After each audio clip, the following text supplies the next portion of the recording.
أول ما النور اتقطع أنا خفت ورميت الجريدة على الأرض، ومسكت أصحابي والبنات مسكوا فيا. وفجأة النور جه، لقينا مس ولاء واقفة قدامنا وقالت لنا اطلعوا برا، امشوا، ولو حكيتوا أي حاجة عن المكان ده أو أي حاجة انتوا شفتوها أنا مش هسيبكم، يلا امشوا. وشخطت فينا جامد.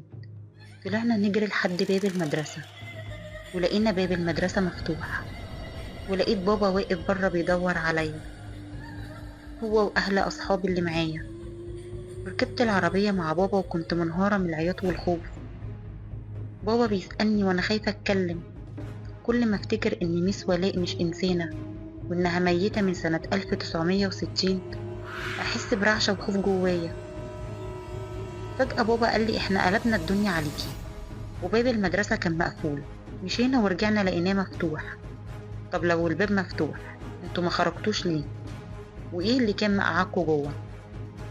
بصيت لبابا وأنا بعيط مش قادرة أحكيله وخايفة، وسكتنا وروحنا على البيت. وفضلت يومين خايفة أروح المدرسة لحد ما خدت قرار إني لازم مبقاش خوافة وهروح المدرسة. وقررت إني لازم أكلم أصحابي وننزل كلنا علشان نفهم إزاي الست دي عايشة وموجودة وهي ميتة. وفعلا نزلنا المدرسة وقعدنا في الفصل، وبعد شوية جت شيماء ونادت علينا احنا الخمسة وخرجتنا برا. قالت لنا مس ولاء مديرة المدرسة عايزاكم. ساعتها كلنا مسكنا في بعض من الخوف، ومش شيماء استغربت وقعدت تهدينا وتقول مش هتعمل لكم حاجة، دي ست طيبة جدا.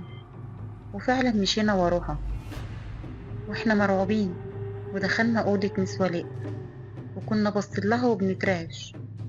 خرجت من شيماء وابتدت مس ولاء تتكلم معانا بطيبة: ما يتكررش الموقف اللي حصل، انتوا عرضتوا نفسكوا للخطر لما كنتوا بتلعبوا واستخبيتوا، والمسات مشيت وقفلوا باب المدرسة عليكم.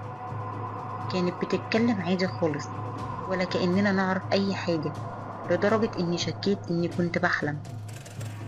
ولما خرجنا من عندها سألت صحابي انتوا فاكرين السرداب واللي حصل؟ كلهم أكدوا إنهم فاكرين وإن اللي حصل حقيقة. ساعتها قلت مستحيل نكون كلنا بنحلم، وفضلت أفكر وقلت لصحابي تعالوا بعد ما يمشوا كل اللي في المدرسة وهي تخرج من المكتب نروح ونشوف السرداب ده موجود ولا لأ وحكايته ايه. وفعلا كرم قالت لي أنا هاجي معاكي، لكن باقي أصحابي خافوا وقالوا لنا روحوا انتوا. وبعد المدرسة استخبينا أنا وكرمة لحد ما الكل مشي وباب المدرسة اتقفل. بس أنا كان معايا الموبايل عشان لما نخرج أكلم بابا يجي يطلعنا.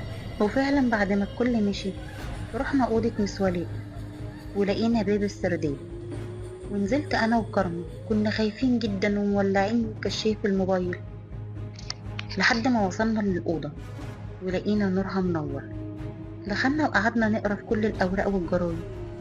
اتأكدنا فعلا إن المدرسة دي اتحرقت سنة 1960 ومس ولاء كانت مدرسة فيها واتحرقت. ولسه بلف أكلم كرمة ببص لقيت مس ولاء وراها. سكت وكرمة اتفزعت وبصت وراها ورجعت مسكت فيا. بصت لنا مس ولاء وقالت لنا أنا قلت لو رجعتوا هنا تاني هأذيكم. قلت لها أنا آسفة، لكن حضرتك كنت بتكلمينا فوق عادي خالص، فافتكرنا إن اللي حصل مش حقيقي ونزلنا نتأكد. قربت مني وقالت لي انت اللي اخترتي يا هنا تكشفي سري بعد السنين دي كلها. ولقيت وشها كله دموع وقعدت على كرسي تعيط.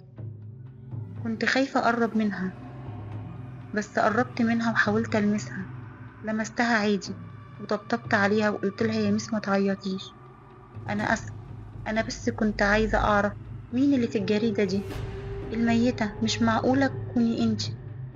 ردت وهي عينيها مليانة دموع: أنا هحكي لكم. أنا كنت مدرسة في المدرسة دي من سنة 1960. كانت المدرسة فيها مكتبة قديمة محدش بيخشها، وقالوا للمدرسين يفتحوها يشوفوا الكتب اللي فيها لو تنفع المدرسة أو نبيع الكتب اللي ملهاش لازمة. واحنا بنقلب في الكتب لقيت كتاب مكتوب عليه تعويذة القصر. عجبني، أنا كنت بحب القصص والروايات.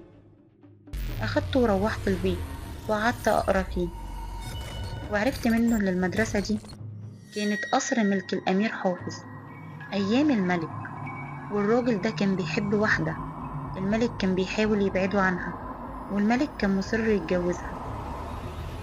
فجات له فكرة إنه ياخدها ويهرب لمكان بعيد ويتجوزها، وفعلا اتفق مع واحد من السحرة يشوف له طريقة يهرب بيها من الملك هو وحبيبته. الساحر قال له هعمل لك سرداب تحت القصر، وهفتح لك فجوة زمنية تاخد حبيبتك وتهرب لزمن تاني محدش يعرفكوا فيه.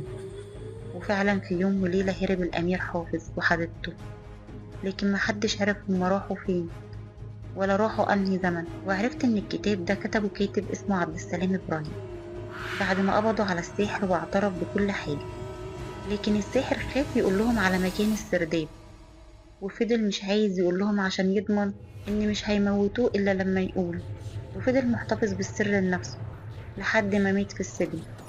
وفي يوم وأنا في المدرسة كان نفسي ألاقي السرداب وأعرف الكلام ده حقيقة ولا لأ.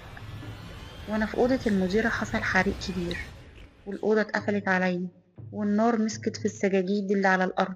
جريت، كنت عايزة أوصل للباب، حاولت أفتح الباب اتقفل مش عايز يتفتح، والنار بتاكل في كل حاجة وماسكة في الأرض. وفجأة اتفتح باب السرداب في نص الأوضة، جريت عايزة أهرب، دخلت السرداب وفضلت أجري لحد ما لقيت الأوضة دي، ولقيت طاقة نور كبيرة قربت منها شدتني فجأة. لو عايزين تعرفوا باقي الحكاية استنونا في حكاية هنوش.